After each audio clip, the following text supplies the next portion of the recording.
दोस्तों, नवल रविकांत एक successful entrepreneur, angel investor और एक डीप थिंकर है जो बहुत ही पॉपुलर है स्टार्टअप इन्वेस्टिंग पर्सनल डेवलपमेंट की दुनिया में। नवल रविकांत ने अर्ली स्टेज में मोर देन 200 कंपनीज में अपनी इन्वेस्टमेंट की है, जैसे कि उबर, ट्विटर, फोरस्क्वायर, स्नैपलॉजिक एक्सेट्रा, जिसमें से 10 से ज्यादा यूनिकॉर्न कंपनीज हैं। और नवल को इन कंपनीज में अपनी इन्वेस्टमेंट करके सिग्निफिकेंट रिटर्न मिले हैं। और नवल रविकांत को सिलिकॉन वैली में एक मोस्ट सक्सेसफुल एंजल इन्वेस्टर माना जाता है। 2007 में नवल रविकांत ने एंजलिस्ट को फाउंडेड किया था, जो कि एक ऐसा प्लेटफॉर्म है जो इन्वेस्टर को स्टार्टअप से कनेक्ट करके रखता है। और ये एंजलिस्ट प्लेटफॉर्म स्टार्टअप के लिए फंडिंग लेने के लिए और जो इन्वेस्टर अपॉर्चुनिटी को ढूंढ रहे हैं उनके लिए एक पॉपुलर प्लेटफॉर्म बन गया है। नवल रविकांत की नेटवर्थ एस्टिमेटेड $69 मिलियन है, ऑलमोस्ट 575 करोड़ की नेटवर्थ है इनके पास। और एरिक जॉर्गसन ने the almanack of Naval Ravikant book लिखी है और एरिक जॉर्गसन ने उनकी लाइफ के वेल्थ, बिजनेस और फाइनेंस के ऊपर काफी सारे लेसन शेयर किए हैं। तो आज मैं आपको इस the almanack of Naval Ravikant के कुछ मोस्ट इम्पोर्टेंट लेसन बताने वाला हूँ। दोस्तों, अगर आपने इस चैनल को सब्सक्राइब नहीं किया है तो जल्दी से आप सब्सक्राइब कर लो और जल्दी से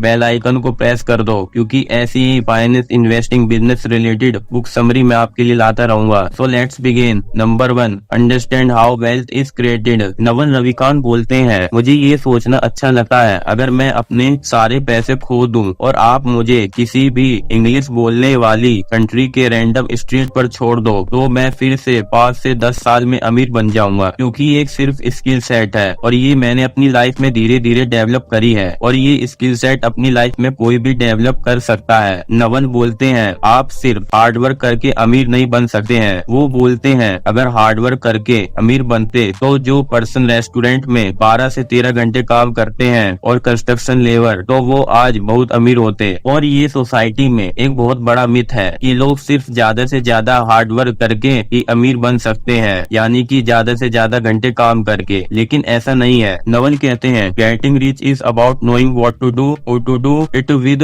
and when to do it. It is much more about understanding than purely hard work. Yes, hard work matter and you can not scheme on it, but it has to be directed in the right way. यानी कि आपको अमीर बनने से पहले ये जानने की जरूरत है कि क्या करना है, कब करना है, किसके साथ करना है। नवल कहते हैं, इस बात को हार्डवर्क करने से ज्यादा आपको सबसे पहले समझना बहुत इम्पोर्टेंट है। हार्डवर्क आपकी लाइफ में बहुत मैटर करता है और आप हार्डवर्क करने में कोई कंजूसी नहीं कर सकते हो, लेकिन आपको हार्डवर्क सही डायरेक्शन में करना होगा। और आप अभी तक अपनी लाइफ में पता नहीं लगा पाए हो आपको अपनी लाइफ में किस स्किल पर काम करना चाहिए, तो मोस्ट इम्पोर्टेंट थिंग है, इसका सबसे पहले आपको पता लगाना होगा। यानी कि आपको सबसे पहले अमीर बनने के लिए कौन सी वो एक स्किल पर काम करना होगा जिसमें आपका इंटरेस्ट होगा, और तब तक आपको उस स्किल को फिगर आउट करते रहना होगा जब तक वो स्किल आपको मिल नहीं जाता है। तभी आप अपनी लाइफ में अमीर बनने के लिए पहला स्टेप ले पाओगे। What the difference between wealth and money. Wealth एक एसेट्स है जो आपको सोते समय भी पैसे कमा के देता रहता है, और एक घर भी आपका एसेट्स हो सकता है। अगर आप उस घर को रेंट आउट कर देते हो तो उससे आपको इनकम होती रहेगी और ये घर भी आपकी वेल्थ में आएगा। वेल्थ आपके शेयर हो सकते हैं या आपका कोई बिजनेस। नवल रविकांत की सिंपल डेफिनेशन है, वेल्थ वो चीज है जैसे आपके बहुत सारे बिजनेसेस हैं और एसेट्स हैं जो आपको सोते समय भी पैसे कमा के दे सकते हैं। दूसरा, मनी। मनी एक जरिया है अपने टाइम और वेल्थ को ट्रांसफर करने का। नवल कहते हैं, लोगों को लगता है जिस आदमी के पास ज्यादा से ज्यादा मनी है वो उतना ही अमीर है, लेकिन ऐसा नहीं है। और नवल कहते हैं, money work like social credit. यानी कि आपके पास अगर 1 लाख रुपए हैं और आपके पास सिर्फ 1 लाख रुपए ही है, आपके पास वेल्थ नहीं है, आपके पास सिर्फ 1 लाख रुपए की स्पेंडिंग पावर है जिससे आप कई चीजें खरीद सकते हो, और फिर आपके पैसे धीरे धीरे खत्म हो जाएंगे। और वहीं दूसरी तरफ अगर आपने वही 1 लाख रुपए के किसी अच्छी कंपनी के स्टॉक खरीद लिए, या वो पैसा किसी म्यूचुअल फंड या इंडेक्स फंड में इन्वेस्ट कर दिया, या कोई ऐसा एसेट्स खरीद लिया जो आपको सोते समय भी पैसे कमा के देगा, वो आपको फ्यूचर में वेल्दी बनाएगा। इसको अगर आसान भाषा में समझे तो मनी एक मीडियम ऑफ एक्सचेंज है जो ट्रांजैक्शन को फैसिलिटेट बनाता है, और मनी आपको गुड्स एंड सर्विसेज को एक्वायर करने में हेल्प करता है।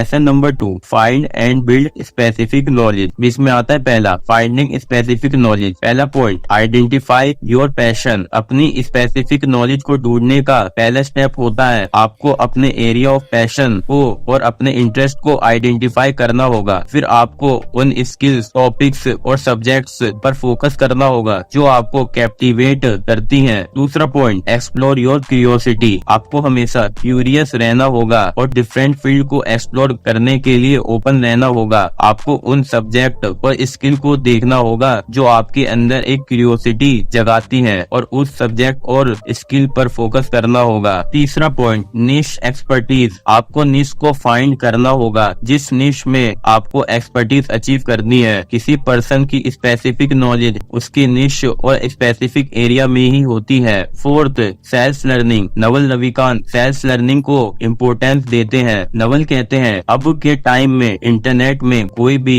स्किल्स आसानी से सीख सकते हैं क्योंकि इंटरनेट पर abundance of free and affordable education resources में है जो कि पहले के टाइम से आसान हो गया है किसी भी नॉलेज को एक्वायर करना। Fifth, continuous learning. नवल बोलते हैं आपको स्पेसिफिक नॉलेज को सीखने के लिए कंटिन्यूअस लर्निंग पर फोकस करना होगा। अपने फील्ड में आपको अपडेट रहना होगा और उस फील्ड से रिलेटेड बुक पढ़नी होगी और उस फील्ड के एक्सपर्ट को फॉलो करना होगा। Sixth, mentorship. अपने चूज किए हुए डोमेन में उस डोमेन के मेंटोर और एक्सपर्ट को ढूंढना होगा और उनके एक्सपीरियंस और इंसाइट से उस स्पेसिफिक नॉलेज को सीखना होगा। इन मेंटोर से आपको उस स्पेसिफिक नॉलेज को सीखने की जर्नी में काफी आसानी होगी और आप बहुत जल्दी से वो स्पेसिफिक नॉलेज को सीख जाओगे। Number 2, building specific knowledge. इसमें आता है पहला, डीप अंडरस्टैंडिंग। नवल बोलते हैं आपको कोई भी स्पेसिफिक नॉलेज को बिल्ड करने के लिए उसकी डीप में आपको जाना होगा और आपको हमेशा एक स्पेसिफिक नॉलेज में एक्सपर्टीज हासिल करनी होगी, ना कि बजाय सारे काम में आपको एक्सपर्ट बनना है। Number 2, practical application. आप जो भी सीखते हैं उसे प्रैक्टिकल कॉन्टेक्स्ट में अप्लाई करना होगा। Number 3, sharing knowledge. नवल कहते हैं आपको अपनी स्पेसिफिक नॉलेज को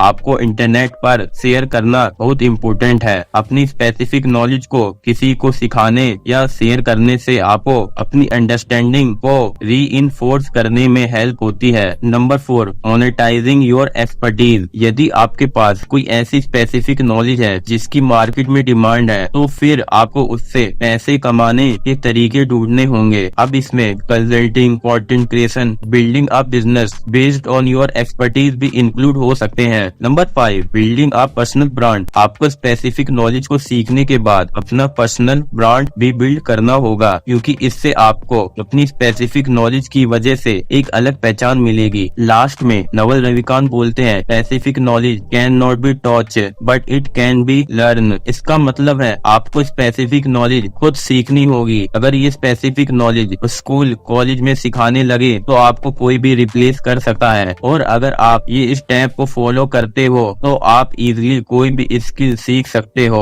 lesson number 3, take on accountability. Naval बोलते हैं अकाउंटेबिलिटी का मतलब होता है अपनी पर्सनल रेस्पॉन्सिबिलिटी लेना। Number 1, accountability for your choices. Naval बोलते हैं अकाउंटेबिलिटी अपनी रेस्पॉन्सिबिलिटी आपके एक्सेप्ट करने से शुरू होती है कि आप अपने चॉइसेस और डिसीजन को लेके रेस्पॉन्सिबल है। इसका मतलब है आपने जो डिसीजन लिया है उसका जो एंड रिजल्ट होगा चाहे वो पॉजिटिव हो या नेगेटिव, उसके रेस्पॉन्सिबल आप ही होंगे। Number 2, risk and reward. Naval बोलते हैं आपको अपनी अकाउंटेबिलिटी हमेशा कैलकुलेटेड रिस्क के साथ लेनी चाहिए क्योंकि कैलकुलेटेड रिस्क लेना आपकी एंटरप्रेन्योरशिप और वेल्थ क्रिएशन की जर्नी का एक पार्ट है। इसका मतलब है आपको अपने डिसीजन को सोच समझकर लेना चाहिए और उसके आउटकम के लिए तैयार रहना चाहिए, फिर चाहे वो सक्सीड हो या fail. Number 3, learning from failure. आपको अपनी अकाउंटेबिलिटी लेने में अपने फेलियर से सीखना भी इन्वॉल्व होता है क्योंकि जब आप कोई अनजाने में मिस्टेक करते हो और उस प्रॉब्लम को फेस करते हो और फिर अपनी मिस्टेक की रेस्पॉन्सिबिलिटी ले लेना ही आपको अपनी ग्रोथ की ओर ले जाने में ये first step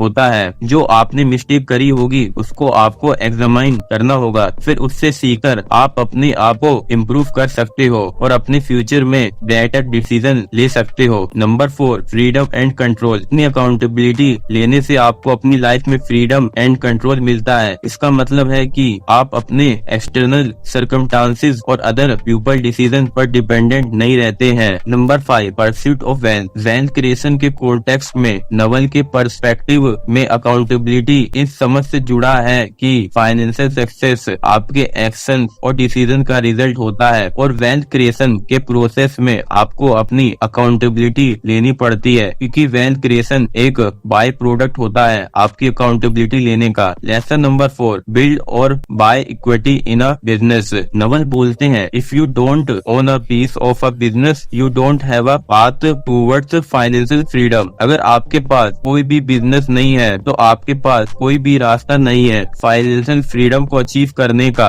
Y is owning equity in a business important to become rich. Naval बोलते हैं, ओनरशिप और वेज वर्क में अंतर होता है। यदि आप अपने टाइम को रेंट आउट करते हैं, फिर चाहे आप लॉयर हो या अकाउंटेंट हो, आप कुछ पैसे ही कमा सकते हो, लेकिन आप उस तरीके से पैसे नहीं कमा पाओगे जो आपको फाइनेंशियल फ्रीडम अचीव करवाएगा। यानी कि आपके पास ऐसा कोई पैसिव इनकम का सोर्स नहीं होगा जहां आपका बिजनेस आपके लिए इनकम जनरेट करेगा उस समय भी जब आप वेकेशन पर होंगे। नवल बोलते हैं, ये बहुत इंपॉर्टेंट पॉइंट है अमीर बनने के लिए, क्योंकि लोगों को लगता है वो अपने टाइम को ट्रेड करके बहुत सारी वेल्थ क्रिएट कर लेंगे, लेकिन ऐसे वेल्थ क्रिएट नहीं होगी और ना ही ये रास्ता आपको अमीर बनाने के लिए काम करेगा। जब आप किसी सैलरीड जॉब में होते हैं तो आप वहाँ पर उतने ही पैसे कमाते हैं जितने घंटे आप वहाँ काम करते हैं, यानी हर घंटे के आपको वहाँ उस जॉब में पैसे मिलते हैं, इससे ज्यादा पैसे नहीं मिलते हैं। नवल बोलते हैं, विदाउट ओनरशिप, यानी किसी बिजनेस को बिना बिल्ड करे या बिना किसी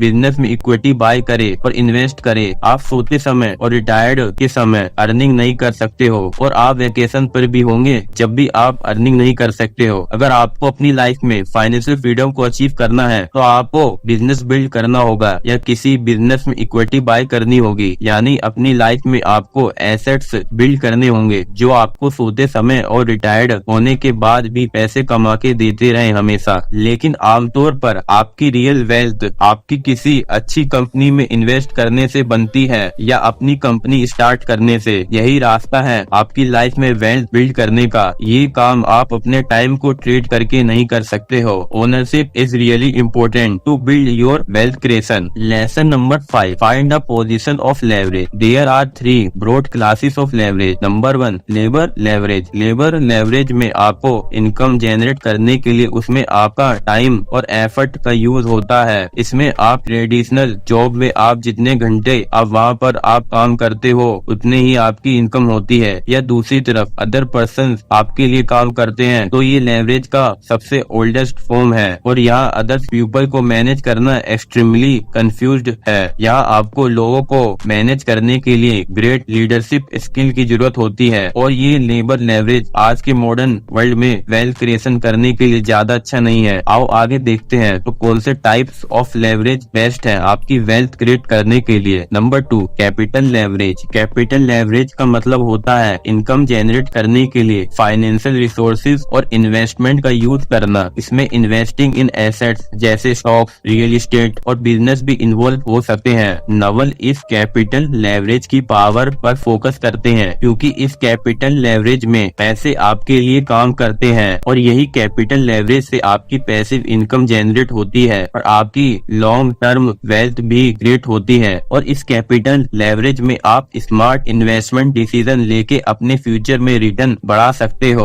और फिर अपनी लाइफ में फाइनेंशियल फ्रीडम को अचीव कर सकते हो। Number 3, product and technology leverage. Product और टेक्नोलॉजी में कुछ ऐसा क्रिएट और बिल्ड करना इन्वॉल्व होता है और इस लेवरेज में आप अपने प्रोडक्ट और टेक्नोलॉजी को इफिशिएंटली डिस्ट्रीब्यूट और स्केल कर सकते हो और ये लेवरेज आपके प्रोडक्ट और टेक्नोलॉजी को मिनिमल एडिशनल एफर्ट्स के साथ ब्रॉड ऑडियंस के पास पहुंचाने को अलाउ करता है। इस लेवरेज में सबसे इम्पोर्टेंट बात ये है कि ये एक परमिशन लेस लेवरेज है। जैसे लेबर लेवरेज में आपको दूसरे से काम करवाना होगा, यानी कि आपको लोगों की जरूरत पड़ेगी और कैपिटल लेवरेज के लिए किसी को पैसे देने होंगे या आपको अपना पैसा इन्वेस्ट करना होगा। लेकिन प्रोडक्ट और टेक्नोलॉजी लेवरेज में ना ही कैपिटल की जरूरत होती है और ना ही लेबर की, क्योंकि ये एक परमिशन लेस लेवरेज है। नवल बोलते हैं ये न्यूएस्ट फॉर्म ऑफ लेवरेज है, यानी कि नया तरीका है। अभी के टाइम में वेल्थ क्रिएट करने का।